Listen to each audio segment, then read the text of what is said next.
She thought she was too busy for cancer until life made her slow down. A powerful story of a mother, fighter, and a survivor who turned pain into purpose. This episode, let this be the reminder for all of us to check in, slow down, and live with gratitude.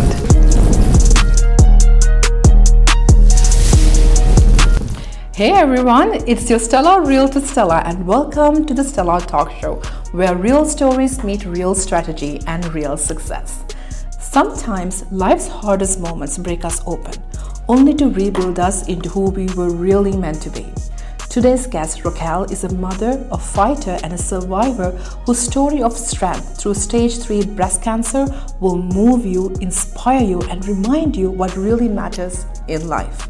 This episode is just not for people battling cancer. It's for anyone who's ever been told they can't and decided to rise anyway. Because sometimes the most powerful stories don't start with success. They start with struggle.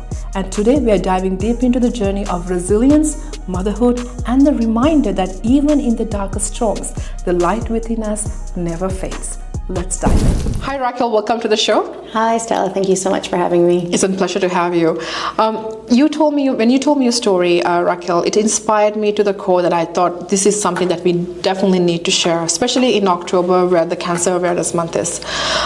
Before everything changed your life into what happened, tell us a little bit about your life as a mother before the storm hits.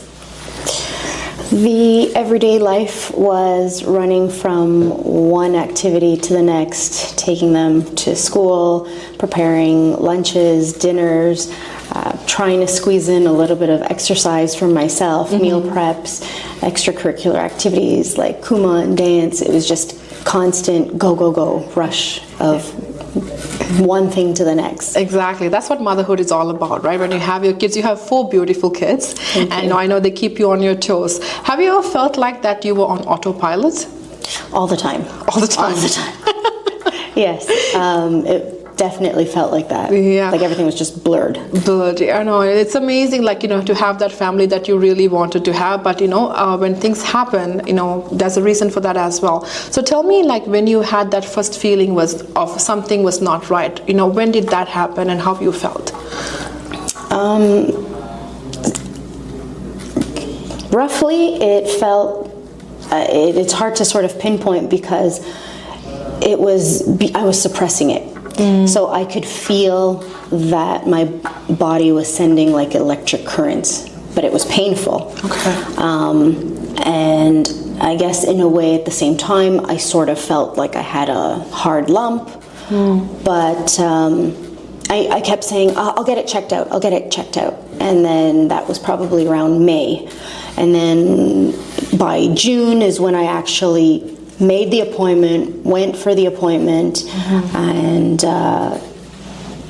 they told me that it was sort of inconclusive, that if it was something serious, I wouldn't be feeling pain or notice that it was there, and that they would monitor it.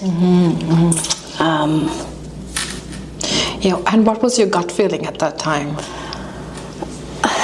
At the time, I knew it was something, but since I've heard so many stories that it could be benign, just a cyst, that's part of the reason I think as to why I kept sort of holding off and pushing it and not thinking that it was something worse, because I didn't feel any different other than the odd discomfort of electricity pain. I was just so busy and wrapped in the day-to-day and taking care of the kids and making sure that they were okay, that it's, you put yourself last, right? Yeah, don't we all as mothers, right? We always don't prioritize ourselves. We want to make sure we are there in our best version for our kids, for our family, for our spouse. We always put ourselves at the very bottom of the priorities. Absolutely. And when things like this happen, that's why it's actually a struggle to get to where you need to be to get things checked. Right, but I see that it took time, but you had the strength to still go get it checked.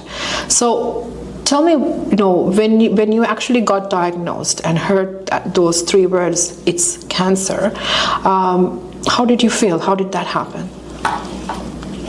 So still in disbelief. I'll start like that, because even though I was holding off, once it came to the point that I did the ultrasound, I did the mammogram, and they came back with the results to say that they were going to review it and monitor it, but couldn't give me any real concrete answers as to how often, if it was going to be 3 months, 6 months, a year.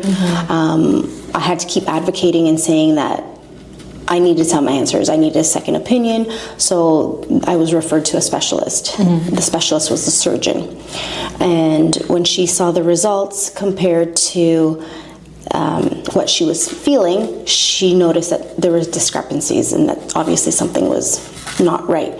And at the time I said, well, whatever it is, get rid of it.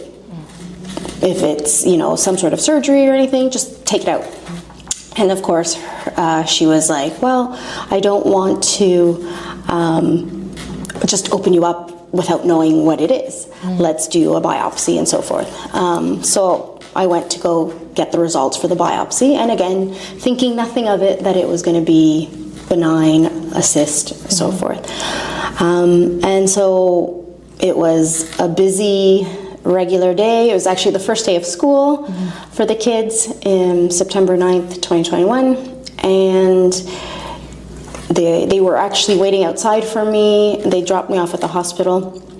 So I went in. 2021, that's COVID time. During COVID, yes. Yes. So I went in by myself, and again, just thinking that it was going to be a regular meeting of information of, these are the next steps, but minor. And so when she actually said that, it's breast cancer and advanced aggressive stage 3, HER2, I was extremely just shocked and disbelief. I was speechless. There was nothing that I could say. Like, you just go numb. Everything sort of just blacks out and everything stays still. Like, you feel like you're in those movies where they slow it down for you. Yeah. So I literally was speechless, because at that point then they're trying to inform you and give you all the information, and you can't absorb anything. So they're just giving you packages of information for you to review at another time. And then when I got into the car, Chris asked, are you okay? Is everything good? And I couldn't even answer him. I sort of just looked at him blank, and he kind of dismissed it because he knew something was up. And I was just like, we'll talk about it when we get home, because all the kids were there and we had other activities and things to happen that day that I didn't want to all of a sudden, ruin the moment of expectations for the kids. So, yeah, it was a hard experience to go through at the time. Yeah. But at a different moment in the evening, when I actually sat down to tell Chris that it wasn't good news that I had received, he also was very shocked and speechless, surprisingly. But a huge support once he was actually able to process everything. He was a huge support tool and partner with everything. Wow. Now I'm just trying to put myself in that particular place with you when you're describing that. That is, and you have to hear it on your own, with no one to hold your hand in that situation. That is strength. And for you to come back to your family in the car and still hold on to it because you don't want to break it and spoil the day for your kids, that's a strong mother figure that I'm saying. That's resilience. Oh my God, just listening to your journey there itself gives a lot of empowerment to have that mindset, the way of thinking, because those are words that nobody wants to hear from a diagnosis perspective, because it's a huge deal, and we have seen many families go through that, as a family or sometimes individually, and it's not easy. So when it comes down to, hey, it's happening to me, as you mentioned, it's like you're in a movie. It's hard to digest. And it took. I can imagine the strength that it would have taken you to sit down with Chris and explain it to him, because I know he's a very strong person. You have a great spouse, but still, it's a huge journey ahead of you as a family now. So tell me, what was the moment like when you and Chris decided to tell your family, your kids? So I think for the most part, or the beginning part or the first couple of days, it was disbelief and not allowing negativity sink in. Because if I would allow those thoughts to even try to sneak in, I would get emotional and I'd start to cry. An example would be the next day when we had to take the kids to school and we're driving, and all of a sudden my mind's racing and I just think, oh my God, how would life be like for them, right? Without a mom. And so, from the minute that you have a child and they're born, you know that you have to protect them. And sometimes you've got like sleepless nights and stuff. And in that moment, it was one of those that it just hit. And so I knew that can't happen. So they have been my push for everything. Thankfully, we had a contact of a really good friend of Chris's, was the top surgeon for breast cancer research and at North York General. And Chris called her and reached out and let her know what the diagnosis was and everything, and she was able to give us a lot of back information of these are the statistics, these are the situations and possible outcomes. And she was very blunt. So she basically said that you've got to fight whatever it is. If you choose to be and do things naturally without medication, sorry, but you still have to do the medication. So you have to take the chemo and so forth. So in discussing and finding all this information from her, Chris and I decided that we weren't actually going to tell the kids. So we didn't tell the kids. They were, or at least I thought at the time, too young to understand and be able to deal with it. So according to them, they just thought that mom was mom and mom was, busy, but that everything was okay. Basically that mom was just spending time and going to appointments, but mom was fine. So it was a bit challenging, but with the good support from both sets of parents, we were able to schedule my chemo sessions on Fridays in the morning. The kids would go to school, I'd say bye, they'd come home, grab certain things before I'd get home, and spend the weekends at their grandparents'. They'd come back home late at night on Sundays, say goodnight to me, and then I'd see them briefly first thing in the morning on Mondays, and off to school they'd go. So I had Friday, Saturday, Sunday, and Monday to recoup from going under treatments. So then the times that they would see me, I would start to feel back to normal, where to them then mom was mom. So they never really got to see me tired, exhausted. They did see me a little irritable at times because of the certain medications that they had to give me. They had to drain my estrogen, so that put me into early menopause. So that made me extremely irritable. So even if I didn't want to snap at them, just certain things or the hormones or lack of thereof was very emotional for me. So I had to be aware of that to make sure that I wasn't taking it out on them, because it wasn't something that I could help. It was just the changes of medication and, again, hormones and things like that they've removed. But after everything, the one day, the way that the kids found out was they had the run for Terry Fox at school.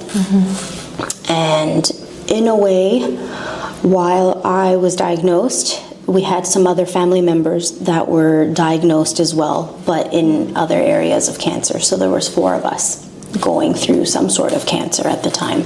Wow. And the kids come home one day and they're like, "Oh, Mom," they were so excited to tell me, we did Terry Fox today, and on the paper we said that we were running for this uncle and this aunt and so forth. And I said, "Oh, that's amazing, next year you can add Mummy's name to the list." And so then that opened up the door for us to have that communication and that discussion with them, to let them know that Mummy was sick, Mummy had cancer, this is everything Mummy had to do, but Mummy's fine now. So they only found out after the fact that I had gone through everything. You gave me goosebumps there. Wow, that's I don't know how I would hold back something like that. It's crazy, like you see your kids every day, and you are doing it to protect them, to protect them from the pain that they may have to go through, and all the questions that will arise in these small brains, right? But it takes a lot of courage and a lot of strength to keep it away from your loved ones and to battle in silence and still be there in full form as a mom. Yeah. I think the hardest part, which I didn't like to relive, was always having to tell people, like close family and friends, that I was diagnosed, that I was dealing with this, because I didn't want their sympathy. I didn't want them to change their behavior towards me. So that's how it was. And it was more painful having to tell them because of the way that they would react, and right away they would start to like cry and get quiet because they're starting to process or trying to process it. And it would affect me and hurt me more and make me more emotional living and seeing their reactions to hearing the news than how it came across or me listening to the news. And so it was a constant, like especially with my parents, it was telling them, I will keep you up to date. I will let you know when I have appointments or the up-to-dates and results that they give me, but please don't constantly keep asking me, are you okay? Do you need anything? So they always would either go and ask Chris if there was anything that we needed or what certain updates were, because they knew that they didn't want to upset me by asking me. And even though certain times it would escape, but again, I understand that because they're parents. They're looking out for me or trying to look out for me and make sure that I'm okay, just like I am doing for my kids. So it was an interesting situation of having to explain and express that situation to certain family friends. Yeah. What was your mindset at that time, Raquel? Like, what was some things that you told yourself to be resilient as the woman you are today? Like, what did you tell yourself to keep in line with your plans, to tell yourself that you will get through this? That I need to be there for my kids. It's already said and done. You can't turn back time. You can't. There's nothing you can do to erase what has already happened. And because it was already advanced, to stage 3, potentially even to the cusp of stage 4. It was, you've got to fight. You've got to do whatever it takes, however painful, however awful experience, you got to do everything. Yeah. In order to like be there for your kids and see your kids get married, have their kids of their own. Yeah. You fought for yourself so you can be there for your kids. That's beautiful. That's strength. You went through chemo, you mentioned, and you went through double mastectomy, radiation, and all this happened during COVID time. So I believe most of them you have to do it on your own because a lot of the hospitals, they were not allowing families in. Tell me, your experience there, how you went through them. So Chris was able to come with me to the first appointment that I had at the hospital, and then there was a lot of cases that were coming about with COVID that they couldn't take the chances, especially because everybody's immune system in that ward is low. So they decided that we couldn't have any visitors with us. And so at the same time, there were certain women that were going through similar steps of breast cancer and having to go through treatment at the same time as me, that I was able to build relationships with those women. And we noticed that, one in particular, that our sessions were at the same day, at the same time, and so we'd start to chat and try and make light of the situation. We'd be watching similar TV shows, so you'd see us in the corner always sitting beside each other and actually laughing, and you'd think that's strange because you have to be quiet and everybody's there and going through their treatments. That we've started to grow and built a friendship and found out that we actually lived close together. So we would take turns carpooling and we would come to our sessions. So we ended up becoming one another's support. That's amazing.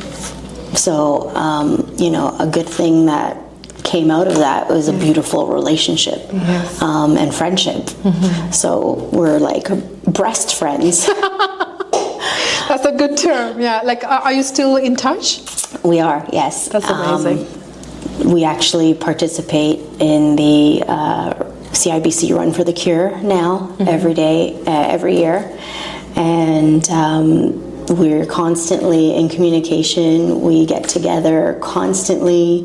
It feels as if though I've known her my whole life. It's very crazy. Isn't it crazy that the darkest moment shows you the perfect friends, the perfect circles that you need to be, right? That's crazy, but that's absolutely what you needed at that time. Someone that you can, share your feelings, who's going through the same journey, who sees through you, right? And that flourished into a beautiful friendship that you're cherishing today. That's beautiful. Yeah. You were mentioning that cancer gave you a gift. Tell me a little bit about your thoughts there. It gave me a gift because it gave me the opportunity to realize that I needed to slow down. I need to make more time to be there for the kids, but genuine time, not just the chauffeur, the cook, the cleaner for them. Spending one-on-one time, quality time, making time for my family, friends, deeper relationships. And it gave me the opportunity to, again, make a great connection with someone that was going through the same thing as me, where we didn't have to pretend to be someone or something that we weren't because of the fact that we were experiencing that journey together. Almost identical, our journeys of the steps of what we had to go through.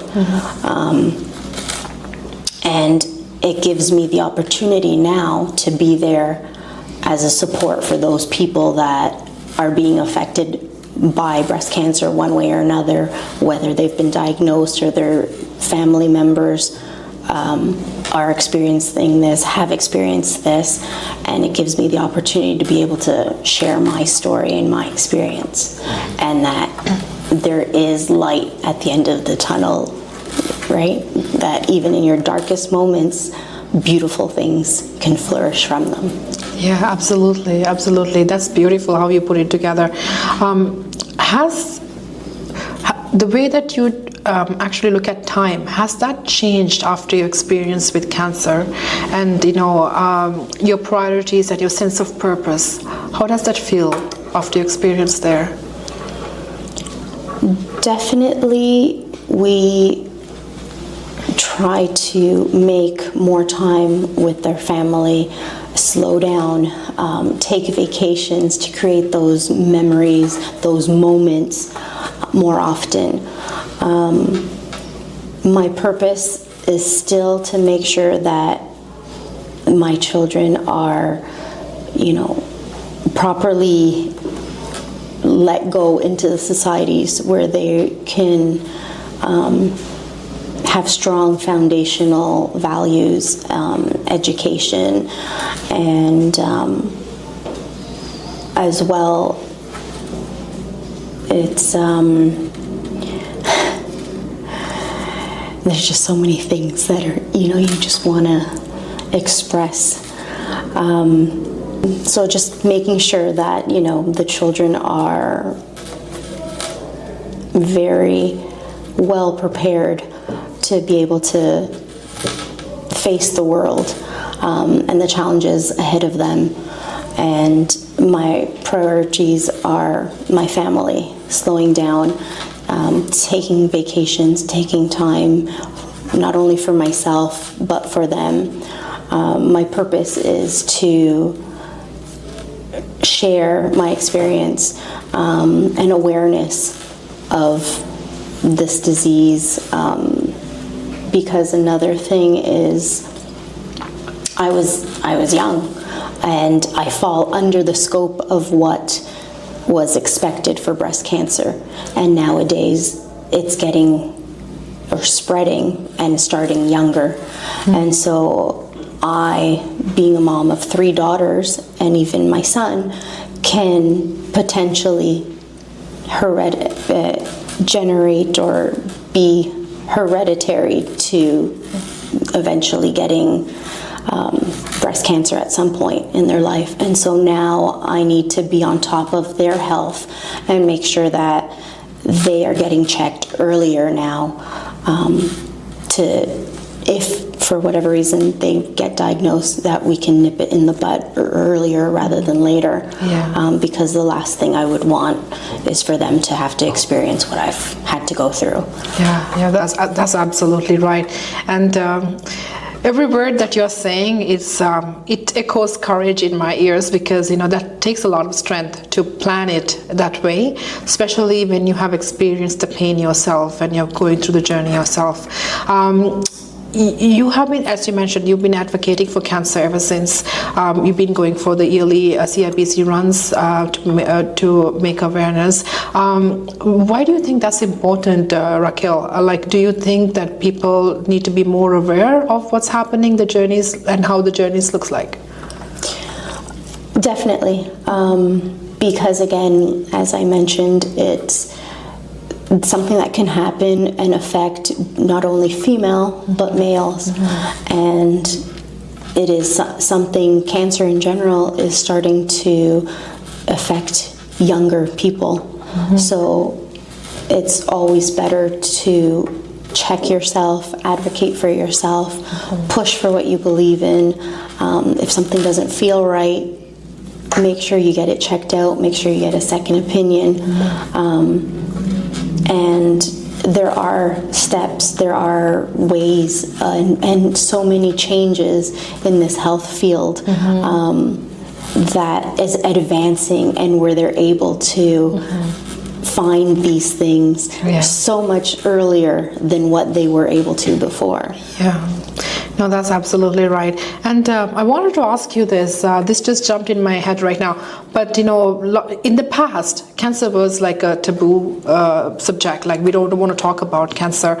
And I remember growing up, like, I'm from Sri Lanka, so when I was growing up in Sri Lanka, I remember like if anything about cancer, there's like, oh, don't talk about it. It's almost like it's a contagious disease, which is not. But with time, there has been more awareness. People talk more openly about the experience. It's great that you are doing this with me today, because that actually gives the strength to another mother who's just being diagnosed, or like who is in fear of getting their self checked, because of the fear of this journey, right? And what may be the outcome. We have come a long way, I believe, but I believe there's more to be done to spread awareness, especially like countries like Canada that we're in right now. I know there's a lot of awareness, but some countries that is not as open to discussing in open, they still need awareness to help those women, and as you mentioned, men too, who may or who are or who may be going through this. Absolutely. So tell me, what was your mindset throughout the journey, Raquel? And I know you went through your treatments with strength, with positivity. That was one of the key things that you need to grasp when you're going through hard battles. And your family has been the pillar for you, especially Chris and your parents with your kids. What were the main things that you were telling yourself to get through this journey? Just keep pushing. Just keep pushing. Take one day at a time, and as crazy as the schedules were, the days were, the process, when I think of it right now, it flew by. So as intense as everything was, the steps and the journey that it took, it's a blur now. Like it flew by. Yeah. So, and the one thing was always, you gotta just take it as it comes and keep going. Push. Yeah, the best you can. The best you can. Give it your all. Yeah, that's exactly what you did. I want you to share something with me. So if someone listening right now who is in the fear of getting diagnosed, or who has just been diagnosed, what is the one thing that you will tell them? Keep fighting. Do whatever it takes. I mean, it is what it is, and all you've got to do is just keep pushing now to fight to get to the other side. Yeah, like, no, don't let that diagnosis discourage you from your goals. Just keep at it, do your best, do what needs to be done to get through that. And and I'm absolutely very pleased that you did the exact same thing. And you're a wonderful mother and a beautiful woman, and you are here today speaking to me about your journey, with much courage and beauty. So thank you. Yeah, you're most welcome. Raquel, after everything, what does the word life mean for you?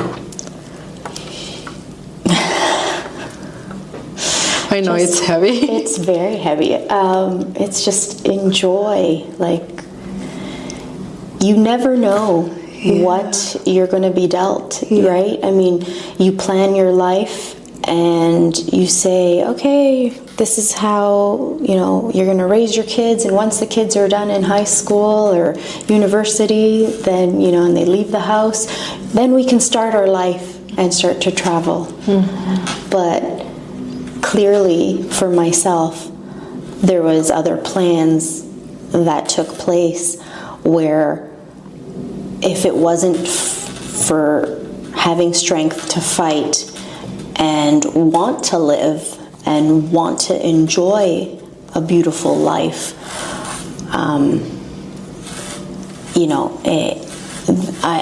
I would have given up. But because I wanted to be able to live that dream of traveling and seeing the world and being there and watching my kids get married and seeing and watching them have the family of their own, you just gotta push. You just gotta want to live and breathe and be able to have experiences in order to have life and live. Exactly. What I'm hearing from you is don't wait to live your life. Live life every day. Right? That's why they call it the present. Right? It is a present. So we need to unwrap that every day and enjoy what's in there. So that's absolutely amazing. Raquel, you share a lot of resilience, the power. I see you nervous sharing your story. But, because it takes a lot of courage to come down and share your pain points, right? And how much strength that it took to, uplift yourself during COVID times on your own, mostly in those therapy rooms, right, while going through chemo. And I can only imagine the things that might be running in your head, thinking about your kids. But it took resilience and power and a lot of courage for you to push through and be the beautiful woman you are today, empowering everybody else who are in this journey. So thank you very much, Raquel, for taking the time and joining me in our show today. Thank you so much for having me again, Stella. You're welcome. Raquel's story reminds us that sometimes life doesn't just test us, it transforms us. What started as pain became purpose. What began as fear became faith. And through it all, she didn't just survive, she rose.